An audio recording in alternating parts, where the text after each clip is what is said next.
Добар ден и добродојавте во уште едно издание на Формула 1 на македонски. Овој пат еден краток сублимат на една одлична кариера во Формула 1, еден лик кој ќе остане, верувам, запаметен помеѓу фановите на Формула 1 уште многу генерации понатаму. Тоа е легендарниот и неповторлив Кими Раиконен. Навистина, иако очекувавме една ваква одлука од негова страна, сепак ова второ негово пензионирање од Формула 1, мислам дека навистина ќе се одрази и до година ќе ни фали Кими Раиконен во падокот, во болидите, ќе ни фалат сите негови кратки, но прилично вистинити одговори. Ретко кој, како Кими, со толку малку зборови може да каже толку многу и село тоа да биде завиткано во некој филтер на хумор.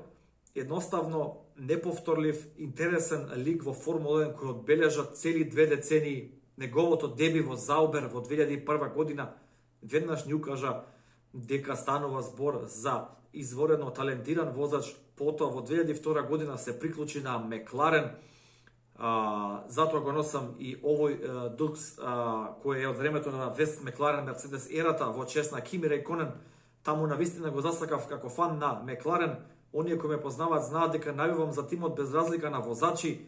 Пратам Формула 1 од 97 година и навивам за Мекларен. Меѓутоа, Кими Раиконен некако низ годините ми остана во срце, ми остана дефинитивно омилен возач, би рекол, од овие 2 децении, 2,5 децении како пратам Формула 1.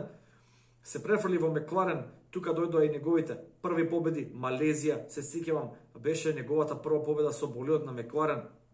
Меѓутоа, до израз неговиот талент ќе дојде 2004, 2003, потоа 2004 беше слаба година за Мекларен, 2005 година во директен дуел за титула со Михаел Шумахер, во тоа време моќниот Михаел Шумахер на врвот на неговата кариера.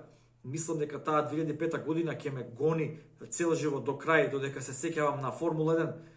Страшна добра сезона за Мекларен, страшна добра сезона за Кими Раиконен, директен дуел, веќе напоменав, со Михаел Шумахер.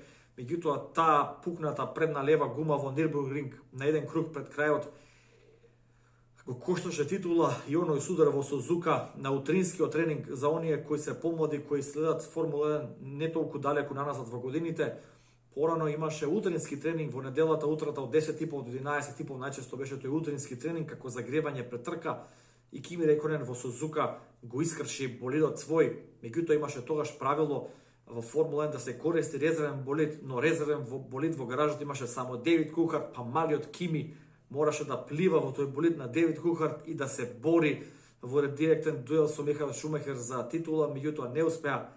Секако таа 2005 година ќе остане во силна меморија. Потоа трансфер во Ферари, директен дуел со Луис Хамилтон и Фернандо Алонсо во 2007 година, година која одбележа оној голем скандал на Мекларен со инженерите Степни кои ќе пренесуваат информации. Се на се, Кими Раиконен успеа да излезе победник во 2007 година, стане светски шампион со Ферари. Одлични потоа перформанси во 2008 и во годините кои следа, па реши да се откаже, дека му е доста од Формула 1. Него никогаш не му пречеше, би рекол, интензивниот календар во Формула 1 или случките кои настануваа на самата патека. Него му сметаше таа политика, па тука имаше многу игра и Ферари од секогаш бил тежок тим за менаџирање. Напушти Формула 1, се врати. Да не забораваме победа со Лотус има Кими Раиконен. Дали тоа беше на белгиското Гран При во Спа или на некоја друга патека, ќе мора да ми исправите во коментар ако го имате тој податок. Се врати во Ферари, извози уште неколку години во Ферари, неговата последна победа со Ферари во 2018 година и потоа проектот Алфа Ромео започна, сестрински, би рекол, тим на Ферари. Се префрли Кими Раиконен таму се до оваа сезона и вчера конечно стигна неговата порака дека решил да се повлече. Навистина ќе ми фали човеков, легендарен лик, интересен, пак ќе повторам, никој како него не може со толку малку зборови да каже толку многу и секогаш да биде тоа точно и на место, поентата да биде погодена. Незаборавни моменти на Кими Раиконен во Монако, откако се заврши во банкините, го фрли буквално, ја фрли својата кацега и се замена на својата јахта, таму со неколку девојки уживаше во остатокот од трката. Не можам да го заборавам моментот кога Мартин Брандел го праша на една церемонија пред самиот почеток на трката, каде беше Кими, зашто ја пропушти церемонијата, и Кими му одговори: бев по нужда, мртов ладен. мислам, има многу анекдоти такви со Кими, може премалку е едно видео, премалку е што и да ставам, што и да кажам овде, е премалку да се сублимира животот и делото на Кими Рэйконен во Формула 1. Ке недостасува, на вистина ке недостасува, иако имаме млади интересни ликови како Ландо Норис, кои се обидуваат да вметнат некој од тој дел комичен во Формула 1 и малку да го развијат тоа едно сивило помеѓу возачите.